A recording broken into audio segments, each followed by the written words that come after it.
Hello, my name is Kim Myhr. I'm here at Subradar headquarters in downtown Oslo to talk about music and life.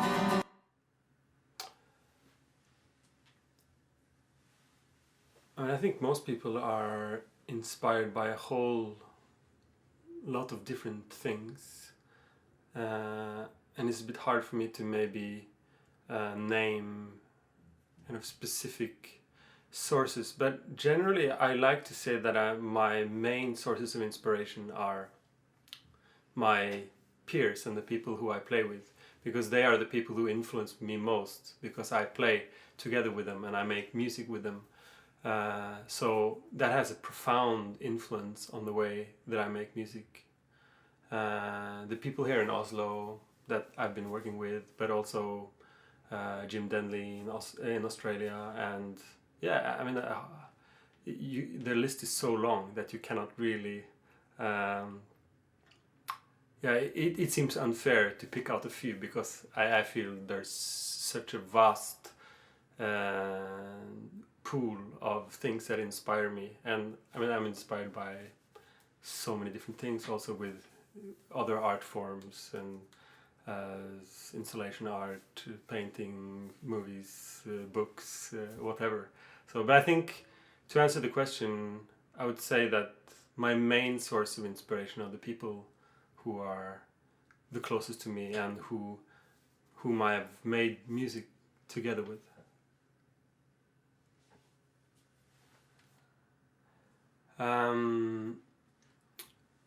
I think a few of the projects I'm doing these days seem to be centered around challenging maybe the regular concert format, or at least trying to transcend the kind of entertainment format of a concert.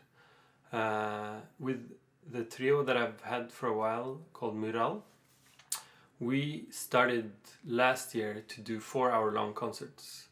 And the first one we did was in Rothko Chapel.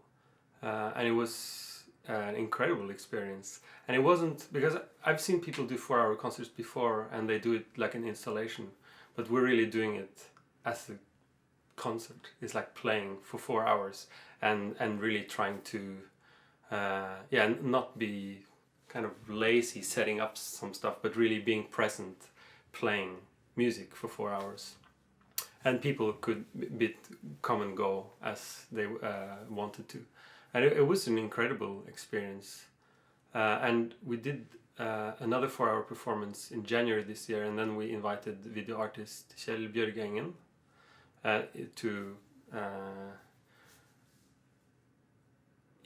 to make it more than a concert, because in the Rothko Chapel we were surrounded by the paintings of Mark Rothko, and also very changing lights, because the chapel had only natural lights, so it changes a lot, and the paintings and the light changes a lot.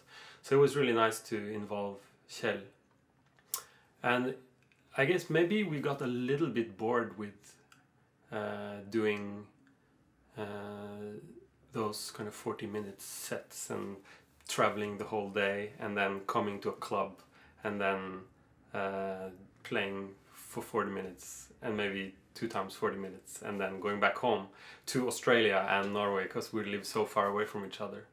And now it seems like we fly all over the world to meet, and then we play for 4 hours. It seems like a sufficient amount of space for us to actually get something happening.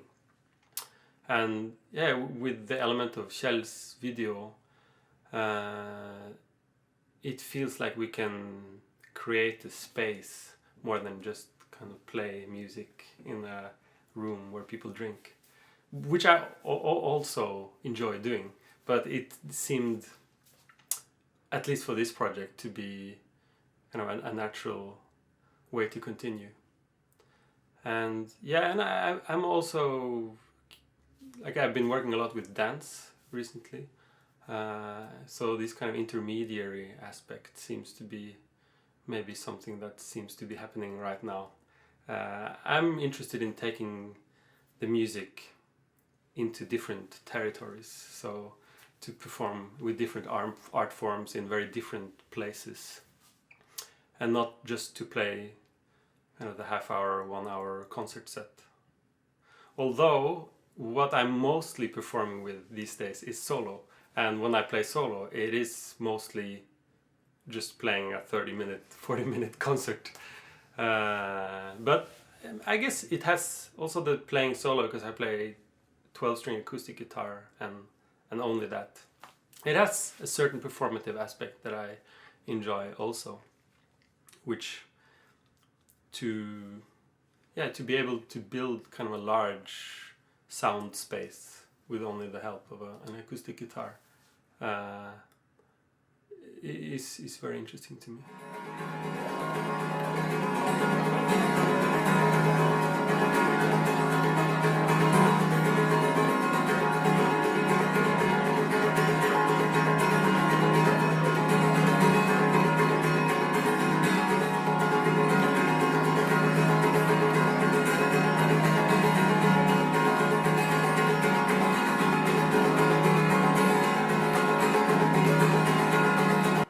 To continue a little bit about this 4-hour concert. I mean, the first time we did it in Rothko Chapel, I was a little bit intimidated by the idea that I had no idea how long 4 hours of playing actually is. And I decided not to look at any clock, but to really be present in the music. And I just felt that there's no rush of time here. You have kind of all the time in the world to develop musical material.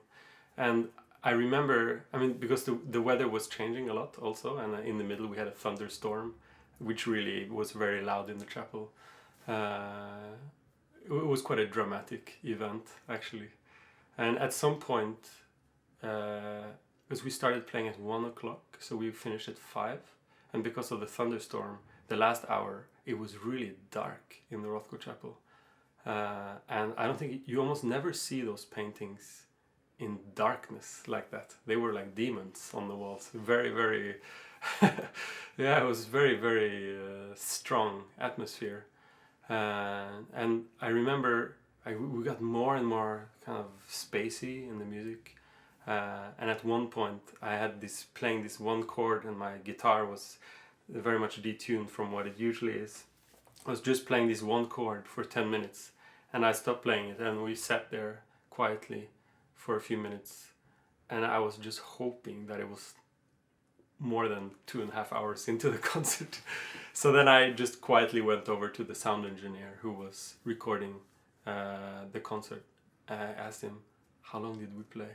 I said, 4 hours and 20 minutes.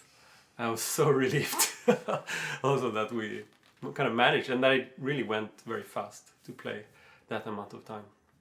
And we're hoping actually to release that concert on a 3 CD box set this year.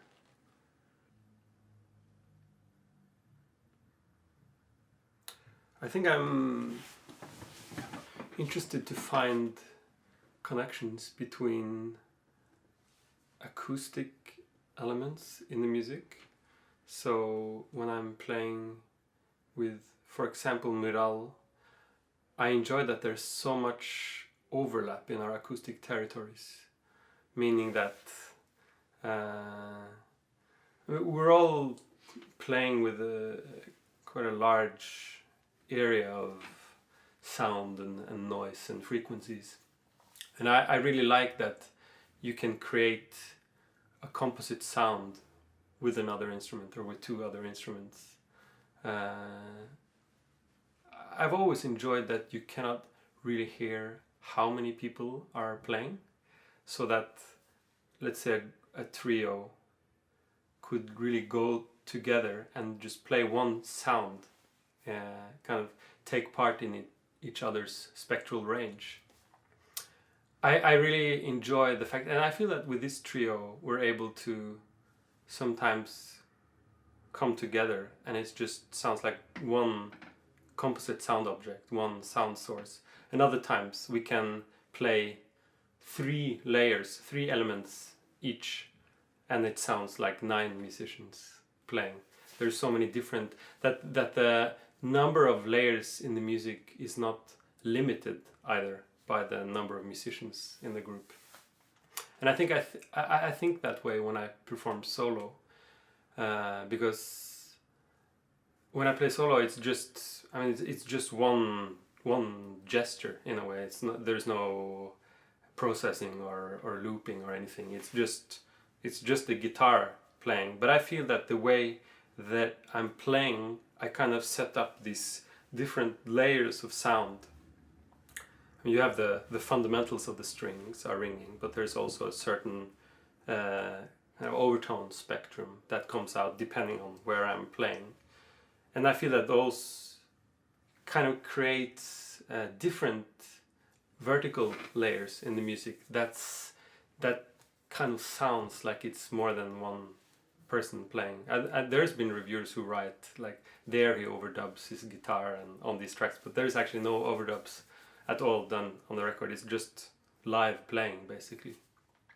So I think that kind of comes, that's something that's very important for me, both in ensemble playing, in solo playing, is that I find interesting relationships between the different acoustic elements in the music, whether it's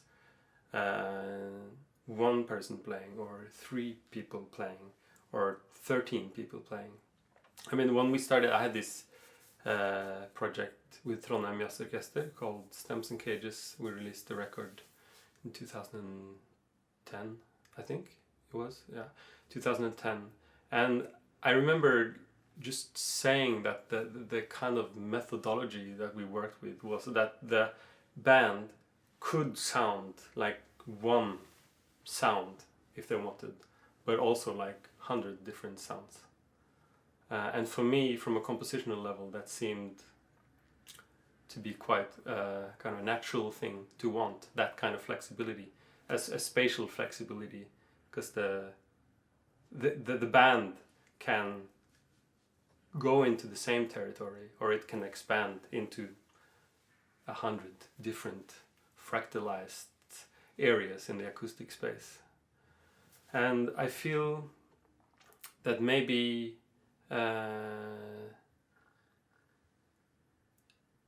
I'm less interested to play in a setting where each instrument is operating within its territory and there's no overlap between instruments.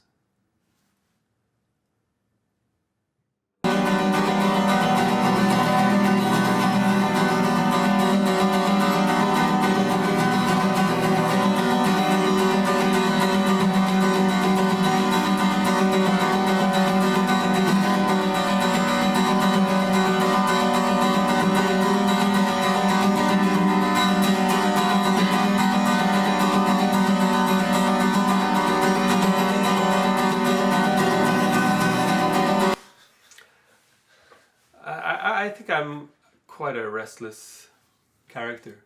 I'm quite restless musically also, so I seem to change quite fast. And when I'm into something, I'm so deeply into it, and I kind of disqualify what I did 6 months ago. Or I think it's maybe less so now, but I remember maybe 7-8 years ago, every 6 months there was some new interest or some new music that I had discovered, and what I listened to 6 months ago was not interesting at all anymore. I think maybe that's a little bit my character.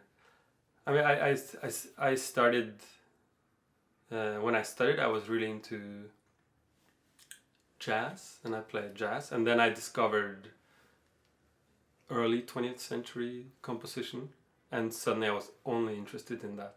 And then when I heard Morten Feldman in 2004, I was only interested in that.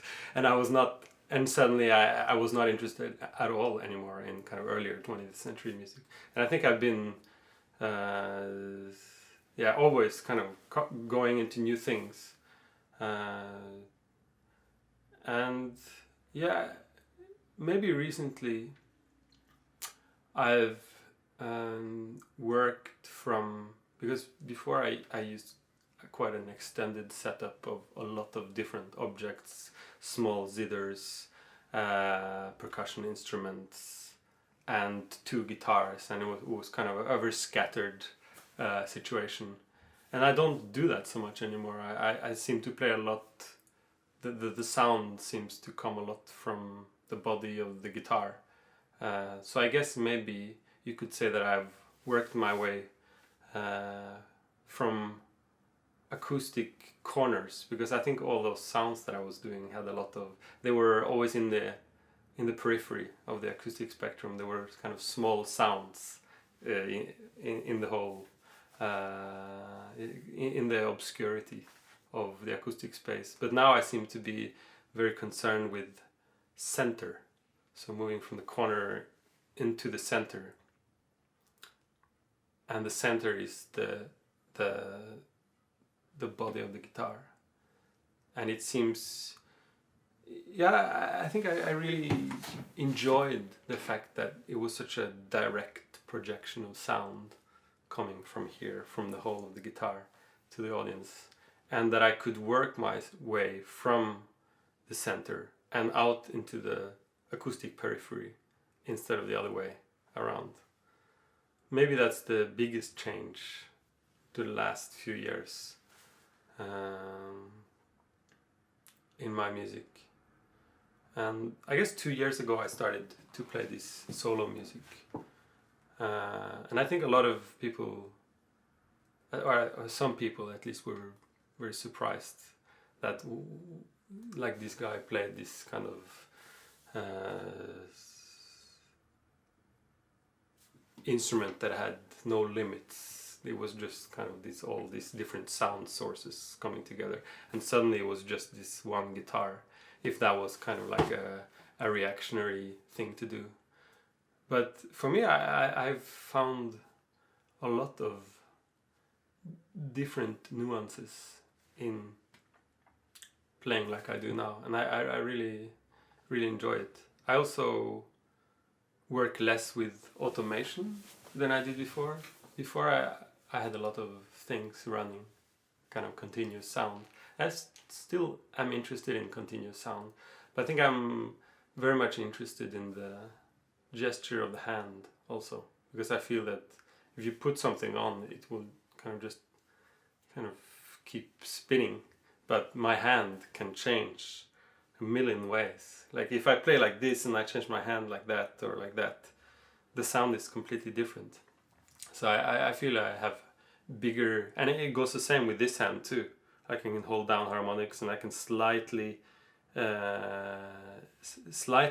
raise my fingers so that some open string gets through, and just from these subtle movements the sound changes completely. So maybe the subtle possibilities of the human body, of the hands, have kind of come more to the center of my attention recently. All Your Limbs singing. It's been a process, actually. I think I gradually, because I did, maybe in 2011, I started to play more solo concerts, and I still had,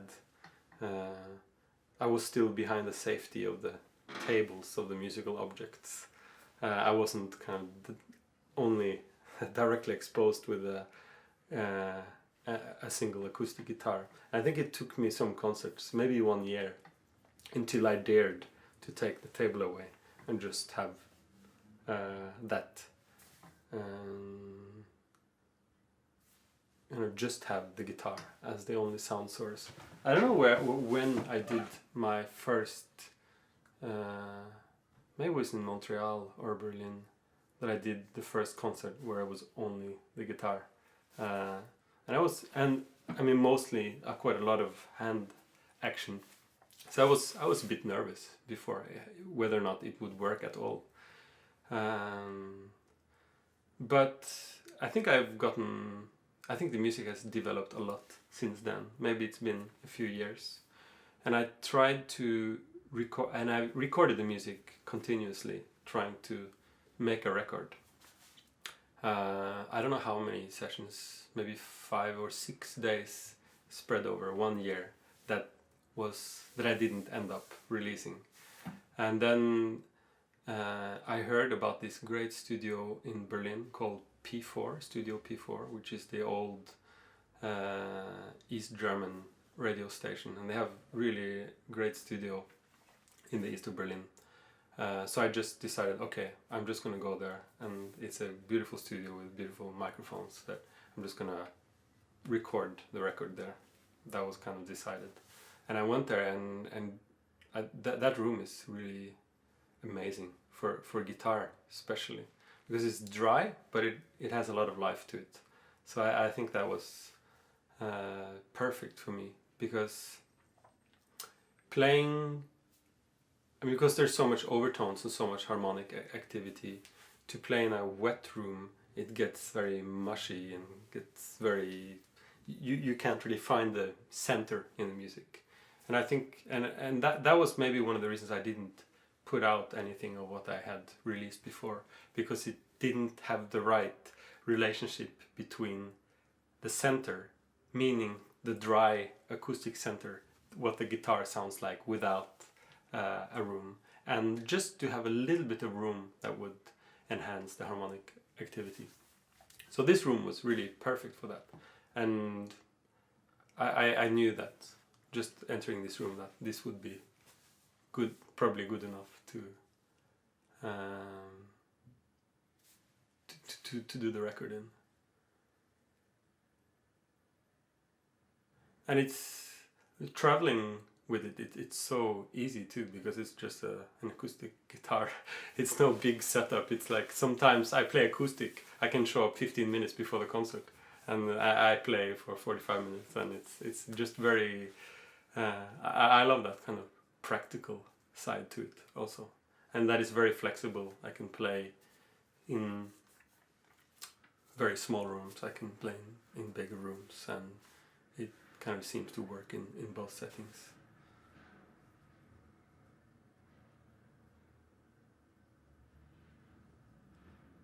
Mm-hmm.